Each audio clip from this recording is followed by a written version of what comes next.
శ్రీమాత్రే నమః. ఓం శ్రీ గురుభ్యో నమః. నమస్తే అండి, నేను మీ రామకృష్ణ నిహాన్, ఆస్ట్రో న్యూమరాల్స్ని. అందరూ ఎలా ఉన్నారు?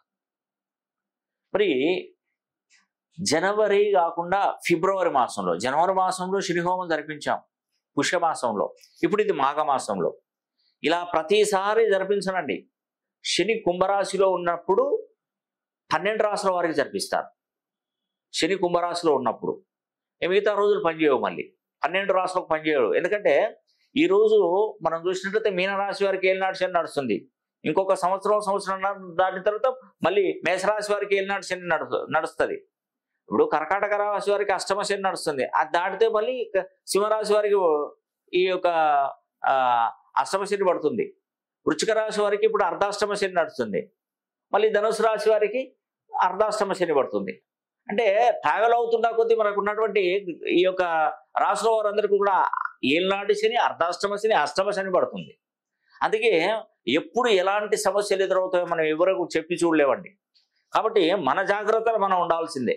మన జాగ్రత్త మనం ఉండాలి. మన కుటుంబం, మనం అందరూ కూడా హ్యాపీగా ఉండాల్సిందే. సమస్యలు ఒకటి కాకపోతే ఇంకొకటి వస్తూనే ఉంటాయి. శనీశ్వరుడు అలాంటి సమస్యలకు మనం చెక్కు పెట్టుకోవాలి. ఫస్ట్ మనం ఏం చేయాలంటే, ఈ నెల అంటే ఫిబ్రవరి 24వ తారీఖున శనివారం రోజున శని హోమం జరిపిస్తున్నాను. ఎక్కడెక్కడో నుండి నాకు కాల్ చేస్తున్నారండి చాలా మంది. అప్పుడు లాస్ట్ తీరా చివరి టైంకి 2-3 రోజులు, వారం రోజులు ఉన్నప్పుడు మాకు శని హోమం కావాలి, మేము చేయించుకుంటామంటే స్లాట్లు దొరకట్లేదు. తర్వాత వాళ్ళు ఏమైనా అమౌంట్ చేసినా కూడా యూపీఐ పేమెంట్స్ కావట్లేదు. ఎందుకంటే రష్గా ఉంటుంది కాబట్టి యూపీఐ పేమెంట్స్ ఆఫ్ అయిపోతున్నాయి. కాబట్టి ఏంటంటే మనం ముందుగానే మనం శని హోమానికి మనం బుక్ చేసుకొని ఆ రోజు మీరు చక్కగా తలస్నానం చేసి హ్యాపీగా మీరు భగవన్ నామ స్మరణ చేసుకోండి. నేను ఇక్కడ శని హోమం జరిపిస్తాను. ఈ శని హోమం పూర్తయిన తర్వాత మీకు దానికి సంబంధించిన వీడియో పంపిస్తాను. కుంకుమ, విభూతి, ప్రసాదాలు కూడా మీకు పంపించడం జరుగుతుంది. మరి ఈ అవకాశాన్ని ప్రతి ఒక్కరు పేరున నేను చెప్తున్నానండి, సద్వినియోగం చేసుకోండి. మనకున్నటువంటి శని మనకు పట్టినప్పుడు జరిగేటువంటి కార్యక్రమాలు ఏవి ఇబ్బంది పెడతాడు శని. ఉద్యోగం రానివ్వడు, ఉద్యోగంలో ప్రమోషన్స్ రానివ్వడు, ట్రాన్స్ఫర్స్ రివర్స్గా జరుగుతుంటాయి. మనం అనుకున్న స్థాయి కంటే కష్టపడేదక్కడికే మనం ట్రాన్స్ఫర్స్ అవుతూ ఉంటాం. మనం ఎంతో కష్టపడి పనిచేస్తుంటాం, ఆ కష్టానికి తగ్గ ప్రతిఫలం దక్కదు మనకి. మనసు ఆందోళన, ఎప్పుడు టెన్షన్స్. దీనికి తోడుగా అనారోగ్య సమస్యలు, ఎప్పుడు బీపీ, షుగర్, థైరాయిడ్ ఇలాంటి సమస్యలతో ఎక్కువగా ఇబ్బంది పడడం. తర్వాత మెయిన్గా ఆర్గాన్స్ ఫెయిల్యూర్, అంటే ఏదో ఒక విధంగా ఫెయిల్యూర్ అవ్వడం.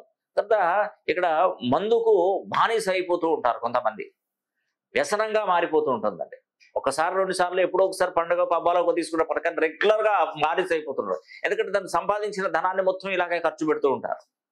మళ్ళీ ఎర్లీ మార్నింగ్ చూడగానే మళ్ళీ హ్యాపీగా సంతోషంగా పిల్ల పాపలతో బాగుంటారు. మళ్ళీ అది వాళ్ళకి ఏంటంటే మనిషిని డిస్టర్బ్ చేయకుండా కూడా ఆ వ్యసనంగా మారిపోతూ ఉంటుంది.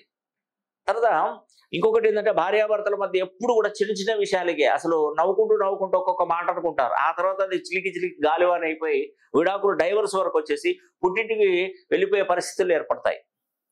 ఇటు అంత ఇబ్బందికరమైనటువంటి వాతావరణం ఈ శని ప్రభావం నెత్తి మీద కూర్చుంటే. అందుకే శనీశ్వరుని అనుగ్రహం ఈ కలియుగంలో తప్పకుండా పొందాలి.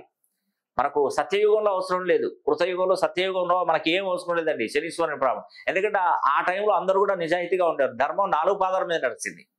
ఇప్పుడు ఏదో తగ్గుకుంటూ వచ్చింది, ఒక్క ఫోల్ మీదనే ఉంది ఇప్పుడు ధర్మం. కాబట్టి ఏంటంటే ప్రతి ఒక్కరు శని హోమం జరిపించుకోవాలి. 30 సంవత్సరాలకు ఒక్కసారి జరిపించుకోవాల్సింది ఈ శని హోమం, 30 years. కాబట్టి ఈ అవకాశాన్ని ప్రతి ఒక్కరు సద్వినియోగం చేసుకోవాలని కూడా మనస్ఫూర్తిగా కోరుకుంటూ మరి సెలవు తీసుకుంటున్నాను. సర్వే జనా సుఖినో భవంతు.